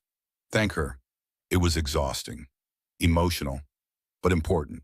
Grace turned 18 months, walking, talking, personality emerging. She was fearless, adventurous, so different from the scared woman Kara used to be. She doesn't know to be afraid, Ellen observed. She's growing up seeing her mother be strong. It's teaching her strength. Kara hoped that was true, hoped Grace would never make herself small for anyone, never apologize for taking up space, never believe someone who said her only value was her beauty. They took mother-daughter photos, professional ones, Kara's scars visible, Grace's joy visible, both beautiful in their own ways. Kara framed her favorite, hung it in the living room. Reminder, they survived. They thrived. October brought decisions. James asked again about their future. I love you, he said, simply, clearly. I love Grace. I love your strength. I love who you are, all of you. The scars and the healing, the trauma and the transformation. I love all of it. Kara's eyes filled with tears. I love you too. So what do we do about that? What do you want to do? I want forever, but only if you want it too. No pressure, no timeline, just honest about what I want. Kara thought about building a life with James, about Grace having a father figure, about partnership, about trust. I want forever too, but James, I'm broken. I have PTSD, I have panic attacks, I wake up screaming, I flinch at sudden movements. I'm not easy to love. You're not broken, you're healing. There's a difference, and yes, you have trauma, but you're working through it. You're strong enough to ask for help, strong enough to keep going. That's not broken. That's remarkable. You really see me. I really do, all of you, and I'm not going anywhere. Kara made her decision, the one that terrified and excited her equally. Okay, let's do this. Let's build a future together. James kissed her, gentle, reverent, full of promise. For the first time since the attack, Kara felt hope, real hope, not just survival hope, thriving hope. Brett thought he had destroyed her future. Instead, he had just cleared the way for a better one. November arrived with unexpected complications. The Nexus Tech acquisition was finalized. $15 million transferred to Kara's account. More money than she had ever imagined having. What do I do with this? She asked Whitney, staring at her bank balance in disbelief. First, secure it. Investments, trust funds for Grace, smart financial planning. Second, whatever you want. This is yours, earned, deserved. Kara thought about what mattered, about legacy. I want to start a foundation for domestic violence survivors, specifically for reconstructive surgery, partner with Marcus's practice, fund what insurance doesn't cover. Whitney smiled. That's perfect, turning trauma into purpose. They named it Grace's Gift, in honor of the baby who saved Kara's life, who gave her reason to survive. The foundation launched in December. Media coverage was substantial. Kara did interviews, shared her story. Mukwon raised awareness. Within 2 months, Grace's Gift had funded surgeries for 12 survivors. 12 women who couldn't afford reconstruction. 12 women getting their faces, their confidence, their lives back. It felt good, felt like justice, felt like redemption. Brett heard about the foundation, about the money, about James. He tried calling from prison. Kara blocked the number. He wrote letters, she burned them without reading. He had his lawyer contact Whitney, claiming he deserved part of the Nexus Tech money. Whitney shut that down immediately. The company was built with marital assets during your marriage. You attempted to murder her. You have no legal claim. Go away. Brett's lawyer dropped the case. Even he knew it was hopeless. Kara felt satisfaction. Brett was powerless now, locked away, unable to hurt anyone else. But one letter got through, forwarded by the prosecutor. Victim's right to know. Kara almost didn't read it, almost burned it with the others. But curiosity won. The letter was short, pathetic. Kara, I'm sorry, I was sick. I made mistakes. I loved you. I still love you. I'm getting help, taking medication, therapy. I'm better now. When I get out, maybe we can talk. Maybe Grace can know her father. Maybe we can be a family again. I forgive you for testifying against me. Brett, Kara read it twice, then laughed. Actually laughed. The audacity, the delusion. He forgave her? She wrote back. Once. Finally. Brett, you didn't make mistakes. You made choices, multiple choices, to buy the acid, to hide it, to throw it, to try to collect my death insurance. I forgive you, not for you, for me, so I can fully move on. But forgiveness doesn't mean reconciliation, doesn't mean forgetting, doesn't mean you're absolved. It just means I'm free. I'm engaged now to a good man. Grace calls him dad. We're happy. I'm beautiful again, not despite the scars, because of them, because they prove I survived you. You wanted to destroy me. You created me instead. Thank you for that unintentional gift. Carolyn Whitmore. She mailed it. Felt the weight lift. She was done. Completely done. Brett was her past. James and Grace were her future. Christmas brought joy. Their first Christmas as a family. James had proposed officially in November. Small proposal. Just them and Grace. Ring box in his pocket. Down on one knee. Marry me. Be my partner. Let me be Grace's father. Let's build this life together. Kara said yes. Easy yes. Happy yes. They planned a small wedding. February. Courthouse. Just family and close friends. Nothing elaborate. Nothing performative. Just commitment. Ellen cried happy tears. Whitney planned everything with military precision. Marcus offered to walk Kara down the aisle, her father figure through this journey. Grace would be flower girl, almost 2 years old enough to scatter petals, young enough to steal the show. Perfect. January brought the final civil lawsuit settlement, Brett's parents' money, the house, the cars, everything divided. Kara took what she needed, donated the rest to Grace's gift. She didn't want Brett's money, didn't want his thing, just wanted to move forward. She and James bought a new house. Fresh start, no memories of Brett, just space for their future. Grace got a big room, play space, safety. They moved in together, blending lives, blending families. It was messy, complicated, beautiful. James was patient with Grace, with Kara, with the PTSD, with the nightmares. He learned her triggers, learned when to brush by, when to back off, when to just hold her. You're good at this, Kara said one night. After a particularly bad nightmare. I love you. That makes it easy. It's not easy, I know it's not. Okay, it's hard sometimes, but worth it. You're worth it. Kara cried, happy tears, grateful tears. She had found something she thought was lost forever. Real love, safe love, partnership love. The wedding day arrived cold and clear. February 14th, Valentine's Day. Cheesy, but Kara didn't care. She wore a simple ivory dress, hair down, scars visible, no makeup to hide them. She was marrying James as herself, complete self, scars and all. Ellen helped her dress, cried through the entire process. I'm so proud of you, Ellen whispered. You survived. You healed. You found love again. You did it. We did it. You were there for everything, every surgery, every nightmare, every breakdown. This is your victory too. They hugged, long, tight, mother and daughter, survivors together. Grace wore a pink dress, kept trying to eat the flower petals, made everyone laugh. The courthouse was small, intimate. Marcus was there.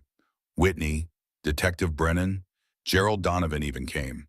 Brought flowers, apologized again for his son. James stood at the front, wearing a suit, hands clasped, smiling, waiting for her. Kara walked down the aisle, Marcus beside her. Grace toddling ahead, scattering petals everywhere except the floor. Perfect chaos, perfect joy. The officiant began, Dearly beloved. Kara tuned out the traditional words, focused on James, on his eyes, on the promise in them, then vows. James first. Kara, I promise to see all of you, the scars and the strength, the trauma and the triumph, the mother and the woman. I promise to choose you every day, to support Grace as my own, to build this life with patience, with love, with commitment. I promise to be your partner, your equal, your safe place. Always. Kara's turn, voice steady, clear. James, I promise to let you, to trust again, to love again, to believe I deserve this.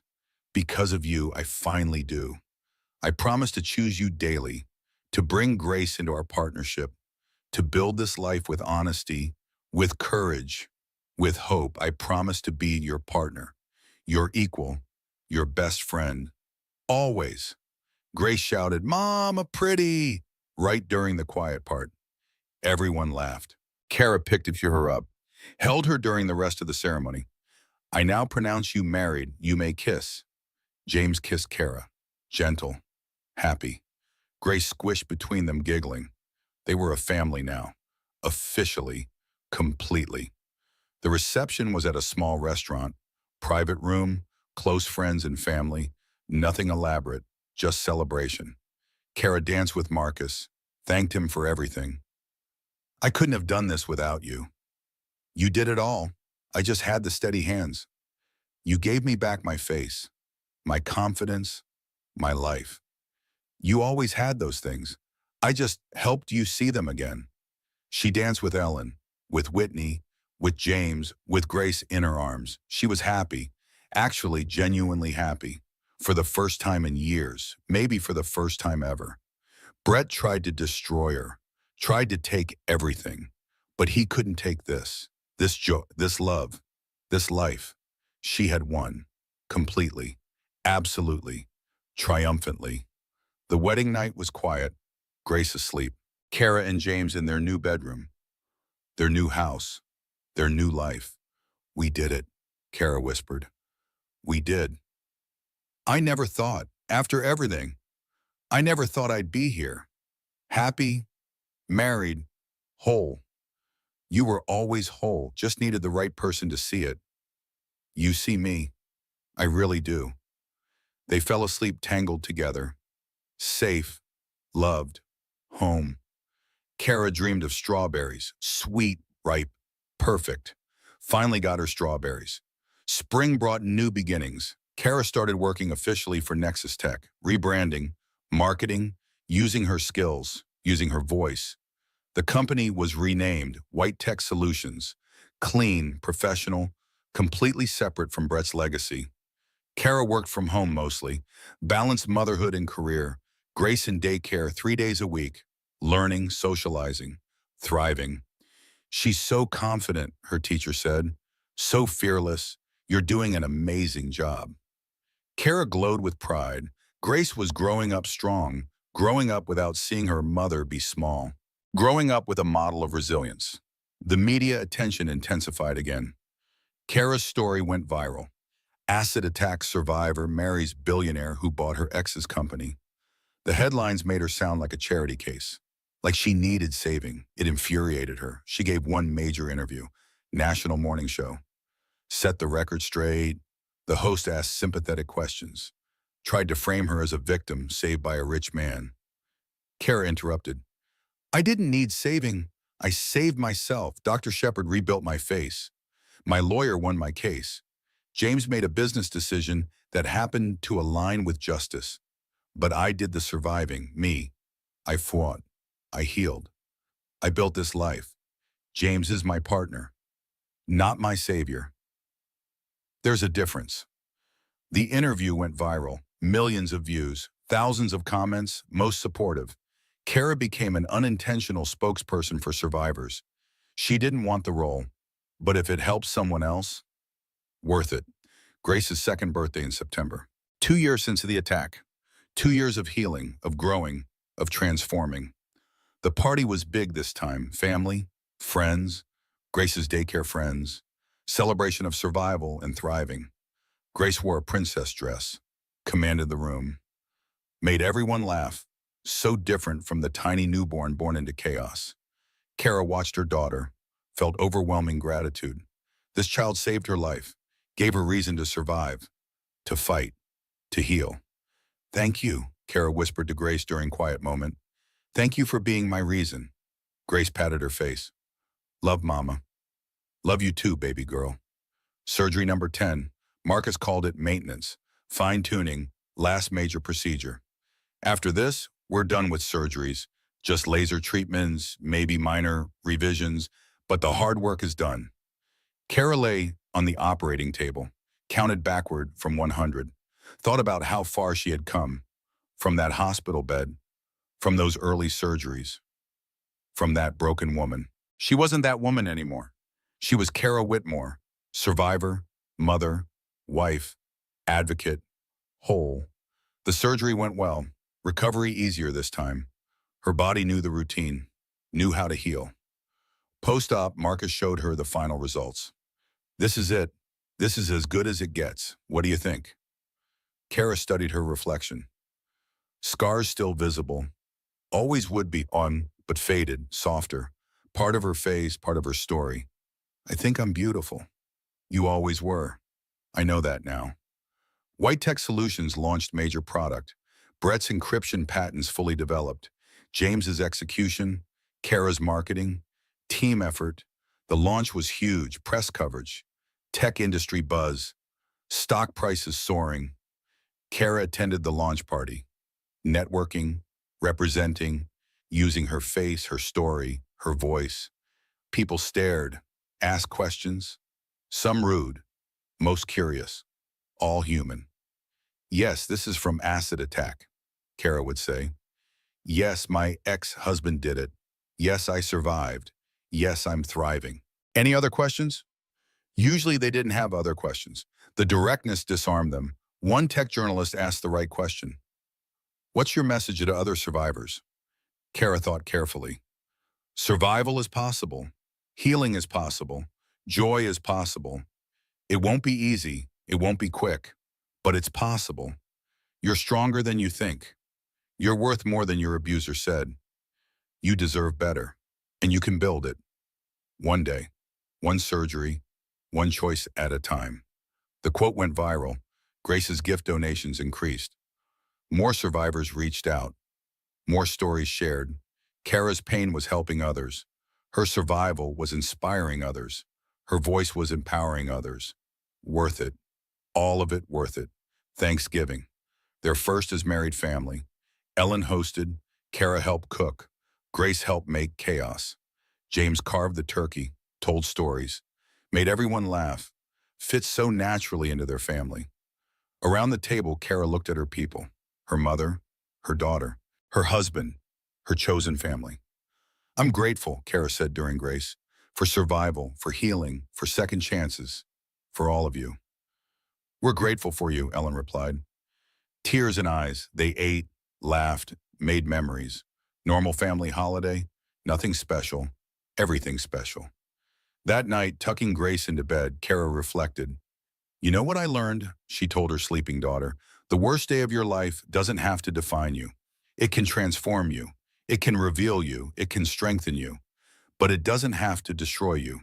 You get to choose what comes next. I chose healing. I chose love. I chose growing. And I'd make that choice again. Every time. Grace slept on. Trusting, safe, loved. Kara kissed her forehead.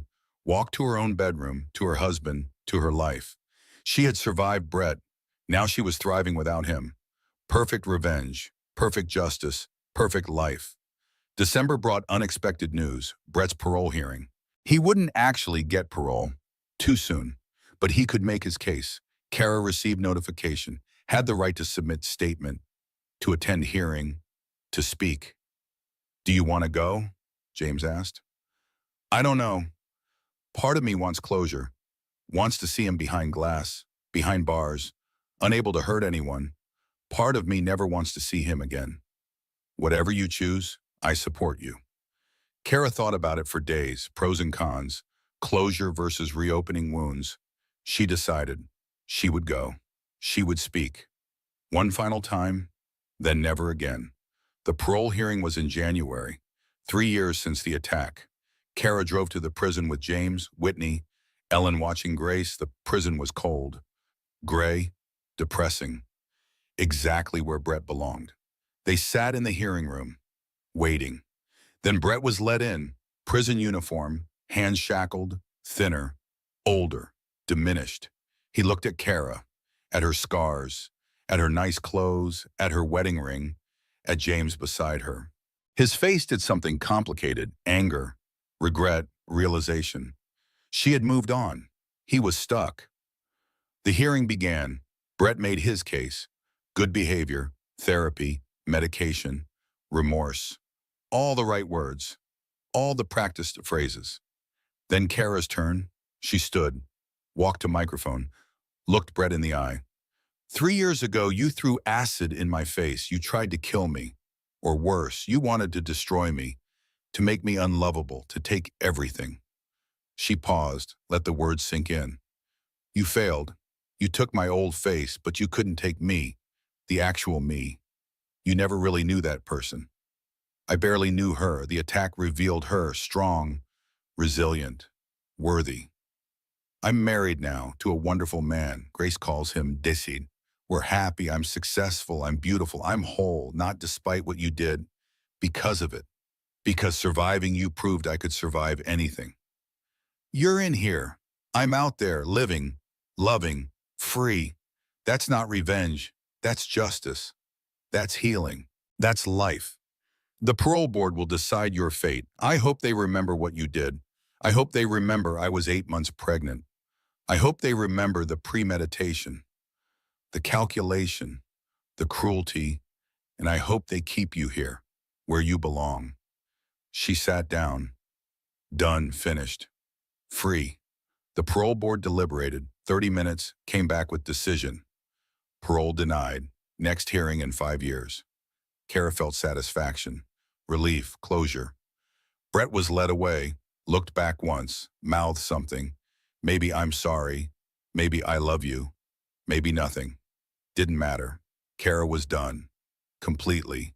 Finally. Forever. They celebrated that night, small dinner, just them. Grace asleep upstairs, Kara and James on the couch. Wine. Quiet. How do you feel? James asked. Free. Actually free. I don't have to think about him anymore. Don't have to fear him. Don't have to carry him. I'm free. Good. You deserve freedom. We deserve freedom. This life, this love, this family, we built it together. James kissed her. Long, deep, full of promise. What's next for us? Kara smiled. Everything, anything, whatever we want. The world is ours. February brought expansion. Grace's gift grew. Funded 50 surgeries now. Partnered with hospitals nationwide. Making real difference. Kara hired staff. Built infrastructure. Turned her foundation into legitimate organization. Her full-time job now, her purpose. White Tech Solutions continued thriving. James running operations. Kara consulting. Partnership in business and life. Grace started preschool. 3 years old. Smart. Confident. Kind. Everything Kara hoped she would be. She's remarkable, her teacher said. So empathetic, so strong. You're raising an amazing human. Kara cried. Happy tears, pride tears. Her daughter was growing up good, growing up strong, growing up without trauma. March brought Marcus's wedding. He had met someone, nurse from another hospital, fell in love, asked Kara to be there. You gave me hope, Marcus said. Watching you heal, watching you transform. It reminded me that life goes on, that happiness is possible. Thank you. Thank you for giving me my life back. You always had your life. I just helped you see it. The wedding was beautiful. Kara cried through the whole thing. For Marcus, for herself, for everyone who found love after loss. Spring brought reflection, 3.5 years since the attack. Kara stood in her bathroom mirror, morning routine, washing her face. She touched her scars. Part of her now, part of her story, part of her beauty. James appeared behind her, wrapped arms around her waist, kissed her scarred cheek. What are you thinking? And he asked. I'm thinking Brett thought he was taking everything. My beauty, my value, my life. But he couldn't take me. The actual me. He never really knew that person. I barely knew her, this. She touched her scars. This revealed her, strong, resilient, worthy. You always were, James said. I know that now. Grace's third birthday, September. 3 years since the attack. 3 years of survival, of healing, of thriving. Big party. Grace's friends, family, everyone who helped them survive. Grace blew out candles, made wish, whispered to Kara, "I wished for Mama to smile forever." Kara realized she was smiling, constantly, genuinely, deeply happy. "Wish granted, baby girl." They took family photos, professional ones, Kara, James, Grace, all together, all smiling, all happy. Kara posted her favorite online, caption simple, "3 years ago, I didn't know if I would survive. Today, I'm not just surviving, I'm thriving. Thank you to everyone who helped me get here." This is what healing looks like. Millions of views, thousands of comments, messages from survivors, thank yous, hope, connection. Kara had turned her trauma into purpose, her pain into power, her survival into inspiration. That evening, after Grace was asleep, Kara and James sat on their porch, watching sunset, holding hands. "Can I tell you something?" Kara asked. "Anything. I'm glad it happened." James turned, surprised. "What?" "The attack. I'm glad it happened. Not because I wanted it, not because I deserved it, but because it freed me.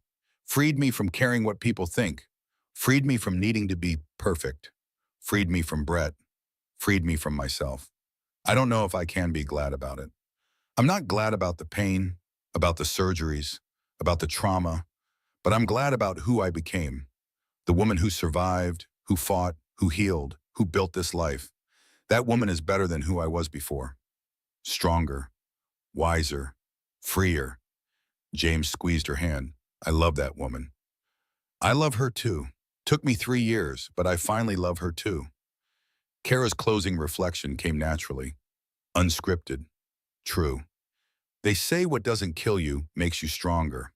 That's not quite right. What doesn't kill you reveals the strength that was always there, waiting, ready. Brett threw acid at me, but he couldn't destroy me because I was never just a face. I was never just a wife. I was always Caroline, mother, survivor, fighter, woman. The scars are part of my story, not the whole story, not even the best part. The best part? The part where I chose to live. Really live, not just survive, but thrive. The best part is Grace's laugh, James's steadiness, my mother's fierce love, Whitney's loyalty, Marcus's gift. The best part is me, finally, completely, unapologetically me. Brett's in prison. I'm free. He's alone. I'm loved. He's forgotten. I'm remembered. That's not revenge. That's justice. That's healing. That's life. And my God, what a beautiful life it is. Final scene. Beach day, family outing, Grace running ahead, splashing in waves, laughing, Kara and James walking behind, hand in hand, matching pace. Partners, Grace turned, silhouetted against setting sun, golden light, pure joy. "Mama, Dada, come on." They ran toward their daughter, toward future, toward healing, toward woe. Kara's face, scarred, beautiful, alive, radiant smile. She had survived, she had healed, she had thrived, and she would never stop smiling.